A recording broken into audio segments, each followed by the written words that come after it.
Ares, Dewa Perang, memandang Sai Lao, merasa sedih di dalam hatinya. Apa ini?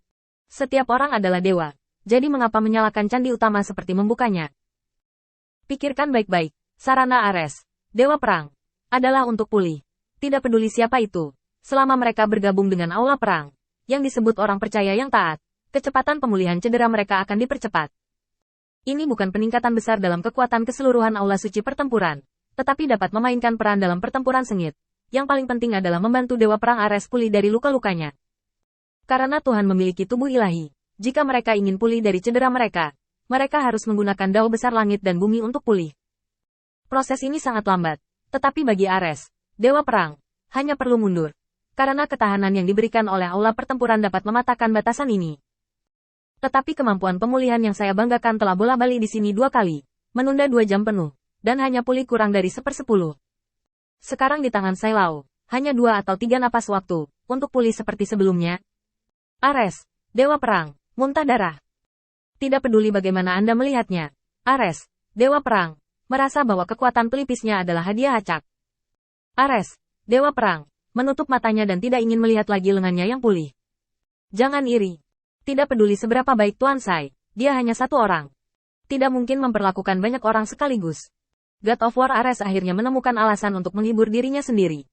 Tapi begitu suara itu jatuh, Sai Lao tua yang lurus itu tersenyum. Aku benar-benar tidak bisa menyembuhkan semua orang, tapi salah satu orang percaya di kuil cahaya Lord bisa menyembuhkan semua orang, meskipun aku tidak bisa menyembuhkan Lord Wars sepertiku. Tapi dia bisa menyembuhkan semua orang percaya dalam satu pikiran. Engah. Ares, Dewa Perang, menyemburkan darah. Jangan bicara. Begitu dia menekan bahu Sai Lao, gigi Ares, Dewa Perang, gemetar. Tatapan ganas di matanya berubah menjadi ketidakberdayaan dengan kecepatan yang terlihat dengan mata telanjang. Dan suaranya berubah dari perintah menjadi gumaman.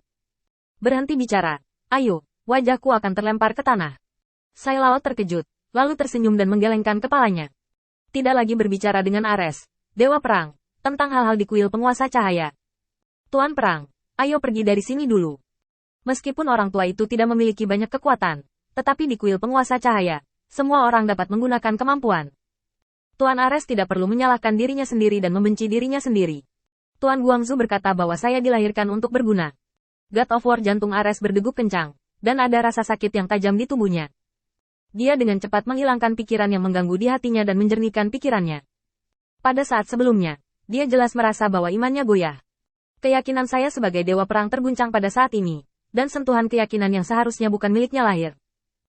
Kalimat itu, saya dilahirkan untuk berguna, dan mengenai hatinya. Dewa Perang Ares tahu bahwa jika dia bertahan untuk sementara waktu, selama dia menahan rasa sakit karena pemisahan ketuhanan, dia akan dapat menyingkirkan ketuhanan perang dan bergabung dengan kuil cahaya. God of War yang bermartabat, kepercayaannya pada dirinya sendiri sebenarnya terguncang. Jika hal ini dikatakan, wajah tua itu akan malu. Ares, Dewa Perang, tidak berani berkomunikasi dengan Sai Lao lagi. Jika dia benar-benar menggoyahkan imannya, konsekuensinya akan menjadi bencana. Hilang. Dewa Perang Ares menggeram pelan dan segera pergi. Bidang bintang yang belum berkembang ini untuk sementara menetap. Penduduk asli yang awalnya tinggal di sini berpikir bahwa perang besar akan berakhir, dan diam-diam berterima kasih kepada mereka di tempat persembunyian mereka. Apa yang tidak mereka ketahui adalah bahwa ketenangan itu hanya sementara. Warcraft telah mengintai di dunia ini. Hal berikutnya yang perlu mereka lakukan adalah menelan dan tumbuh. Qin Yichen, dipimpin oleh Hei Paurenyi, melewati portal dan datang ke aula yang cerah. Itu berbeda dari harapan asli Qin Yichen. Di sini, tidak ada kabut hitam yang mengerikan, dan beberapa hanya cerah.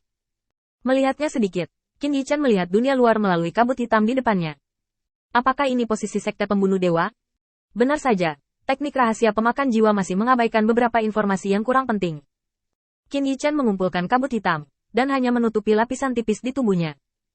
Karena kabut hitam Hei Paurensi sangat padat, itu hanya lapisan tipis, dan tidak sebanding dengan yang lain. Menyelimuti tubuhnya dengan sempurna dalam kabut hitam. Penampilanmu kali ini sangat bagus. Izinkan saya melaporkan kali ini kepada Tuan Muda terlebih dahulu. Yang lain dapat kembali beristirahat sebentar. Selanjutnya, kami akan tetap bertindak sesuai rencana mereka. Qin Yichen memasuki aula dengan Yi. Sayang sekali Qin Yichen tidak melihat tuan kecil di mulut mereka. Hanya melalui kabut hitam, dia melaporkan situasinya kepada orang-orang di ujung sana. Tanggapan Tuan Muda juga sangat sederhana. Tujuan kali ini hanya untuk menguji. Meskipun tidak ada pengepungan dan penindasan terhadap Ares, Dewa Perang, Masih ada banyak keuntungan. Pergi dan istirahatlah. Qin Yichen mendengar suara tuan muda, dan merasa sedikit akrab, tetapi dia tidak yakin dengan penilaiannya sendiri. Saat kabut hitam menghilang, Yi memandang Qin Yichen. Si, kamu kembali dan istirahat dulu, dan kita akan bekerja sama ketika ada pengaturan. Setelah berbicara, dia pergi tanpa melihat ke belakang. Qin Yichen tahu aturan aula ini dan hanya bisa melaporkan situasi militer di dalam, dan tidak bisa tinggal di dalam di lain waktu. Meskipun kesempatan untuk menanyakan lebih banyak intelijen hilang karena ini, Qin Yichen juga tidak merasa kasihan. Hanya masalah waktu sebelum kecerdasan kunci ditemukan. Qin Yichen berjalan keluar dari aula dengan tenang. Begitu dia meninggalkan ruang lingkup aula utama, dia melihat seorang gadis berdiri di sisi jalan dengan tangan di punggungnya, mengangkat kepalanya sedikit, melihat ke arah langit. Qin Yichen memiliki semua kecerdasan yang diperolehnya dari tubuh jubah hitam. Pelayan. Bahkan tidak ada nama. Ada yang salah. Perasaan aneh yang tidak cocok dengan informasi dalam memori. Qin Yichen sedikit mengernyit. Mungkinkah orang ini memiliki hubungan yang tak terkatakan dengan Si? Bahkan sebelum Si sekarat, semua hal yang berhubungan dengannya harus dihapus. Apakah kamu ingin melindunginya? Qin Yichen mengerutkan kening sejenak.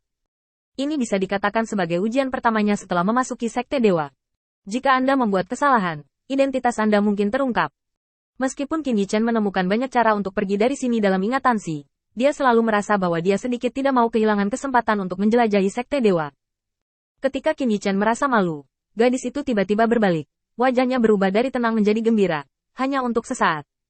Senyum dangkal begitu hangat sehingga orang merasa seperti angin musim semi. Dia berlari sampai ke wajah Qin Yichen, dengan kegembiraan dan kerumitan yang tak terkatakan di wajahnya. Berdiri di depan Qin Yichen, berdiri 3 langkah jauhnya, tundukkan kepala dan membungkuk untuk memberi hormat. Anak laki-laki.